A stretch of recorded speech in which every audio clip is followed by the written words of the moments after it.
여러분, 패스트 패션이 무엇인지 아시나요? 패스트푸드도 아니고. 패스트 패션은 패스트푸드처럼 빠르게 기획되고 유통되는 패션 산업을 의미해요. 회전율이 빠르기 때문에 최신 스타일을 접할 수 있고 저렴한 비용으로 옷을 살 수 있다는 게 장점이죠. 그런데 패스트 패션이 지구를 망치고 있다고요? 빨리 생산하고 빨리 소비하는 과정에서 쓰레기도 잔뜩 쌓이게 됐어요. 패스트 패션은 2000년에서 2014년 사이 2배 가까이 증가하는 모습을 보였고 그 결과 이렇게 쓰레기도 산더미 같이 쌓이는 환경오염을 야기한다는 지적들이 나타나기 시작했어요. 그러면 의복이 건강과 환경에 미치는 영향을 간단하게 알아볼까요? 먼저 의복의 제조 과정이에요. 옷을 만드는 과정에서 화학섬유는 생산 과정에서 발암물질 및 이산화탄소를 배출할 수 있습니다. 그 결과 과도한 화학물질 사용으로 인한 피부 질환이 유발될 수 있고요. 의복을 사고 관리하는 과정에서 빠른 유행과 과소비, 과다소비 등으로 인해 자원이 많이 낭비됩니다. 옷을 세탁하는 과정에서 합성세제를 사용하게 되고 이 합성세제의 주성분인 계면활성제가 수질을 오염시켜요. 대기환경 악화와 토양 오염으로 생리통도 유발될 수 있어요. 의복을 버리는 과정에서는 쓰레기를 소각할 때 발생하는 오염물질을 흡입함으로써 호흡기에 질환이 생길 수가 있습니다. 그런데 최근에 이런 패스트 패션의 성장세가 꺾이는 현상이 나타났어요. 패스트 패션을 좋아하는 사람들이 줄어든 거죠. 패스트 패션을 더티 패션이라고 해서 세상을 더럽히는 패션으로 바라보는 시각들이 늘어났어요. 그 대신 떠오른 게 바로 친환경 패션입니다. 친환경 패션이란 영어로는 에코 패션이라고 하는데요. 지구 환경을 생각하는 의생활을 의미합니다. 다른 말로 지속 가능한 패션이라고도 합니다. 계속 유지할 수 있는 패션이란 뜻인데요. 미래 세대가 그들의 필요를 충족시킬 수 있는 가능성을 위태롭게 하지 않으면서도 현재 세대의 필요를 충족시키는 패션이라는 의미인데요. 우리 미래 자손들이 살만한 지구 환경을 만들어가기 위해 배려하는 패션이라고 할 수 있죠. 지켜줄게. 슬로우 패션이라고도 하는데요. 기존의 패스트 패션에 반대되는 의미로 이렇게 부르기도 합니다. 에코백의 유행 현상을 살펴보면 친환경 패션에 대해 더 잘 이해할 수 있어요. 이렇게 생긴 가방을 보통 에코백이라고 하죠. 단순한 디자인에 재활용 가능한 소재를 보통 사용합니다. 이런 에코백은 지속 가능한 패션의 대표적인 아이템인데요. 악마는 프라다를 입는다의 화려한 가방과는 정반대되는 모습을 보입니다. 이러한 장식과 가죽의 사용보다는 환경을 생각하는 에코백을 사용하려고 하는 경향들이 요즘 짙어지고 있어요. 에코백의 사용은 지나친 소비에 대한 반성이자 순환의 의미이며 환경 동물과의 공존을 의미합니다. 또한 미니멀리즘의 미학마저 담고 있어요. 에코백의 소비가 증가한 것은 MZ세대가 출현했기 때문이라는 의견도 있는데요. MZ세대는 1980년부터 2000년 소반 사이에 태어난 밀레니얼 세대와 D세대의 합성어입니다. MZ세대는 아무 물건이나 사지 않고 자신이 중요하게 생각하는 가치에 투자를 합니다. 그래서 환경을 보호할 수 있는 에코패션에 더욱 관심을 가진다는 것이죠. 그러면 아까 에코백을 통해 잠깐 살펴봤던 패션업계의 변화를 4가지로 나눠 살펴볼까요? 불어라 에코바람. 첫 번째는 지나친 소비에 대한 반성입니다. 2019년 G7 정상회담에서 프랑스의 마크롱 대통령은 환경 문제를 강력하게 피력합니다. G7 정상회담 일정에 맞춰 패션계도 즉각적인 반응을 보였는데요. 이렇게 수많은 브랜드들, 패션계의 어벤져스에 해당되는 브랜드들이 모두 패션 협약에 참여합니다. 패션 협약은 일명 기후변화 문제를 위해 노력을 하겠다는 약속인데요. 옷을 만들고 파는 과정에 환경을 좀 더 생각하겠다는 의미죠. 이 패션 협약에는 32개 회사, 150여 개의 브랜드들이 참여했으며 구찌, 발렌시아가, 알렉산더 맥퀸, 생로랑, 보테가 베네, 프라다, 버버리, 샤넬, 랄프 로렌, 에르메스 등 유명 브랜드들이 모두 참여했습니다. 또한 쓰레기 더미에서 화보를 찍는 일도 벌어졌는데요. 스텔라 맥카트니는 지난 2017년 가을 광고 캠페인에서 쓰레기 더미를 배경으로 화보를 찍었습니다. 동물 애호가이자 환경보호론자인 스텔라 맥카트니는 잘못된 의생활이 이런 수많은 쓰레기의 원인이 된다는 것을 보여주고 싶었던 것 같아요. 명품업계에도 친환경 패션의 바람이 확실히 불었습니다. 이 구찌의 화보에 집중해주세요. 구찌는 2018년도부터 모피 사용을 금지해왔으며 순환 생산 가능한 액세서리, 신발, 레디투웨어의 개발에 집중해왔습니다. 그렇게 해서 탄생한 것이 바로 구찌의 서큘러 라인, 오프 더 그리드입니다. 서큘러 라인은 순환이 가능하다는 의미로 환경에 미치는 영향을 고려해서 만든 컬렉션입니다. 이 사진 속 액세서리와 옷들이 바로 서큘러 라인의 아이템들이죠. 구찌는 자투리 나일론 원단과 소비자가 사용하기 전과 후에 발생하는 폐기물을 재생해서 재생 나일론 에코니를 만들어 이런 아이템을 만들었다고 해요. 또 다른 명품 브랜드 프라다의 친환경 패션을 살펴볼까요? 프라다는 리나일론 프로젝트를 펼쳤는데요. 재생 나일론을 사용해 화보 속 가방을 만들었다고 합니다. 기존에 사용했던 나일론은 2021년 말까지 모두 재생된 에코닐로 전환할 예정이라고 해요. 또한 씨 비욘드 프로젝트도 열었는데요. 유네스코 정부 간 해양학위원회와 협업을 통해 지속가능성, 순환 경제교육 관련 프로그램을 진행하는 것이 목적이라고 합니다. 두 번째 변화, 순환의 의미입니다. 순환은 뭘까요? 흙으로 잘 돌아간다? 재사용한다. 환경을 오염시키지 않는다. 이런 여러 가지 의미가 있는데요. 결국에는 잘 돌아갈 수 있는 시스템을 만들어 간다는 거예요. 아디다스는 최근 재활용 폴리에스터를 사용한 운동화를 출시했는데요. 2020년부터 생산하는 모든 제품의 플라스틱 중 재활용 폴리에스터 비중을 50% 이상 높이겠다고 선언했습니다. 아디다스의 또 다른 브랜드 아디다스 바이 스텔라 맥카트니. 이 브랜드는 2019년 윈블던 테니스 대회를 위한 컬렉션을 출시했는데요.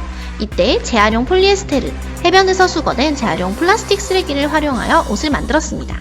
브랜드 플렉의 이 면티를 볼까요? 이 면티는 텐셀로 만들어졌는데요. 텐셀은 유칼립투스 나무의 셀룰로스로부터 추출한 소재입니다. 식물에서 소재를 얻기 때문에 나중에 버렸을 때에도 분해가 잘 돼서 자연 친화적인 특성이 있죠.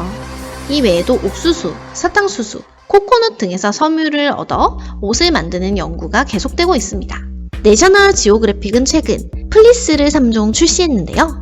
이 화보 속 남자가 입고 있는 옷이 바로 플리스입니다.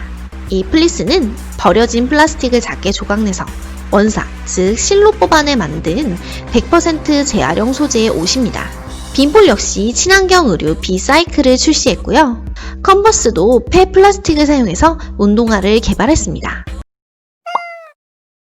세 번째 살펴볼 변화의 바람은 공존의 의미입니다. 공존은 같이 살아가는 것이죠. 그 대상으로서 환경의 중요성이 강조되고 있습니다. 환경은 보호해야 하는 것인데요. LF는 브랜드 에코노에서 2020년 친환경 소재 에코 컬렉션을 출시하며 세렌티핏 데님 라인을 선보였습니다. 이 청바지 라인은 물과 천연가스를 절약할 수 있는 가장 효율적인 방식으로 생산이 되었습니다. 천연 화학 물질과 염색 원료를 사용했고요. 재활용 페트병에서 추출한 실을 사용해 옷을 만들었습니다. 두 번째 공존의 대상은 동물입니다. 동물의 복지를 살피려는 움직임들도 나타났는데요. 같은 에코 컬렉션의 에코 레더 라인은 동물 가죽을 사용하지 않으면서도 은은한 광택, 부드러운 표면, 가벼운 착용감을 자랑하여 소비자들에게 인기를 끌었습니다. 명품업계는 최근 퍼프리를 선언했습니다. 퍼프리란 모피를 금지한다는 의미예요. 밍크, 라쿤, 토끼 등 동물에게서 얻을 수 있는 소재를 더 이상 사용하지 않겠다는 의미입니다. 구찌, 아르마니, 랄프 로렌, 타미 hil피거, 케빈 클라인, 코치, 샤넬, 베르사체, 버버리, 스텔라 맥카트니 등 수많은 브랜드들이 이 퍼프리 선언에 참여했습니다. 더 이상 이런 모피 코트를 입고 있는 화보는 없는 거죠. 구찌는 온라인에 퍼프리 선언을 공포했고 프라다 역시 SNS에 퍼프리 선언과 관련된 게시물을 올렸습니다. 동물학대에 반대하는 비건 패션도 떠오르고 있는데요. 비건은 채식주의자라는 뜻으로 동물에게서 소재를 얻어 옷을 만들지 않겠다는 뜻이에요. 스텔라 맥카트니 화보 속 페이크 펄을 보세요. 페이크 펄한 가짜 모피라는 뜻으로 동물에게서 털을 얻어서 옷을 만드는 것이 아니라 인조 소재를 사용하는 것입니다. 보통 라쿤, 여우에게서 털을 얻어서 모피를 만드는데 그 과정에서 라쿤과 여우는 산채로 털을 뜯기는 고통스러운 과정을 거친다고 해요. 페이크 펄을 사용하면 이런 동물학대를 막을 수 있겠죠. 그 외에도 다양한 비건 패션 의류들이 인기를 끌고 있습니다. 또 털을 많이 사용하게 되는 의류로서 패딩이 있는데요. 오리털, 거위털을 대체할 소재로 웰론, 신슐레이트 등의 소재가 떠오르고 있습니다. 이러한 인조 소재는 가볍고 저렴할 뿐만 아니라 다양한 무늬와 색상 표현을 할 수 있어서 편리해요. 반면 경우에 따라 생산 과정에서 유해 물질이 발생해 환경에 해로울 수 있습니다. 이런 단점은 어떻게 해결해야 좋을까요? 화학 섬유에서 얻는 인조 소재보다 더 환경을 생각하는 지속 가능한 패션을 소개합니다. 바로 식물 가죽인데요. 식물 가죽은 자연에서 소재를 얻기 때문에 독성 물질이 발생하지 않고 나중에 분해될 때 자연스럽게 생분해 되어 환경 친화적인 특성이 있습니다. 또한 동물 가죽 대신 사용하기 때문에 동물을 보호하는 동시에 신체에도 안전하고 가격적인 면에서도 저렴하다는 장점이 있습니다. 대표적인 브랜드로 페퍼, 할리케이가 있습니다. 한지 가죽으로 페퍼와 할리케이는 가방을 만드는데요. 한지의 주재료인 당나무를 사용해서 생산부터 폐기까지 모든 과정이 친환경적입니다. 관리가 쉽고 무게도 가벼워서 사용이 편리하다는 장점이 있고요. 할리케이의 이 가방은 환경 친화적인 코팅 처리를 했고 무독성 염료를 사용했으며 KC 안전 인증 마크까지 획득했습니다. 그 외에도 파인애플 잎사귀와 줄기로 만든 가죽, 버섯 가죽, 선인장 가죽 등이 개발되고 있습니다. 네 번째 변화, 미니멀리즘의 미학입니다. 미니멀은 미니, 단순함, 간결함을 뜻하는 건데요. 단순한 것이 미학, 아름답다는 거예요. 비비안 웨스트우드는 이런 말을 했습니다. Buy less, choose well, make it last. 적게 사고, 잘 고르고, 오래 입자는 뜻이에요. 우리나라의 아나바다 운동과 비슷한데요. 그러기 위해서는 오래 입을 수 있는 옷을 사야겠죠? 그 대표적인 예시로 10months라는 브랜드를 살펴볼게요. 10months라는 뜻 자체가 1년 중 10개월 내내 입을 수 있는 옷을 의미해요. 그래서 유행을 타지 않는 기본적인 디자인, 오래 입어도 변함없는 고품질의 원단을 사용해서 옷을 만든다고 해요. 이런 클래식한 디자인을 사용하면 더욱더 환경에 보탬이 될 수 있겠죠? 그럼 여기서 잠깐! 친환경적인 의생활 실천 방법을 정리해볼까요? 옷을 살 때, 옷을 입을 때, 옷을 버릴 때 각각 어떻게 해야 할까요? 옷을 살 때는 합리적으로 구매해야 해요. 그러기 위해서 친환경 소재를 사용한 제품을 구매하는 것이 좋고 의복 마련 계획을 세워서 꼭 필요한 옷만 구매해야 해요. 패스트 패션보다는 슬로우 패션을 추구하고 가죽 모피를 사용한 제품은 구입하는 것을 자제해야 합니다. 옷을 입을 때는 친환경적으로 관리해 주어야 해요. 세탁할 때는 물과 전기 사용을 최대한 줄이고 섬유와 옷감 특성에 따라 세탁 방법, 세제의 종류, 양을 고려하면 더욱 영리한 세탁이 되겠죠? 친환경적인 세제를 사용하면 환경에도 도움이 돼요. 마지막으로 버릴 때에는 알뜰하게 버리고 재활용하는 것이 좋습니다. 그러기 위해서 입지 않는 옷은 수선이나 리폼을 해주고요. 옷은 의복 수거함에 분류 배출해야 합니다. 옷을 물려주고 교환하고 빌려 입는다면 더욱 알뜰한 정리가 되겠죠? 이제는 필환경의 시대라고 하죠. 반드시 필. 환경 생각은 필수라는 뜻입니다. 이제는 앞만 보고 달려가는 패스트 패션의 시대는 끝이 났습니다. 패스트 패션의 대표 브랜드로 여겨졌던 H&M 역시 가르멘트 컬렉팅이라는 이벤트를 했는데요. 집에서 안 쓰는 헌옷을 수거하는 이벤트였습니다. 이 헌옷 수거 이벤트를 통해 H&M은 조금 더 회복세를 달리고 있어요. 2020년, 2030년, 2040년까지 기후 친화적인 기업이 차차로 되기로 약속하고 있습니다. 이를 통해 점점 더 환경 친화적인 기업이 되기로 약속한 것이죠. 코로나19 이상기후 현상은 환경이 우리에게 보내는 일종의 경고 신호가 아닐까요? 오늘 영상 잘 보셨나요? 영상이 좋으셨다면 좋아요, 구독 눌러주세요. 건강한 하루 되세요.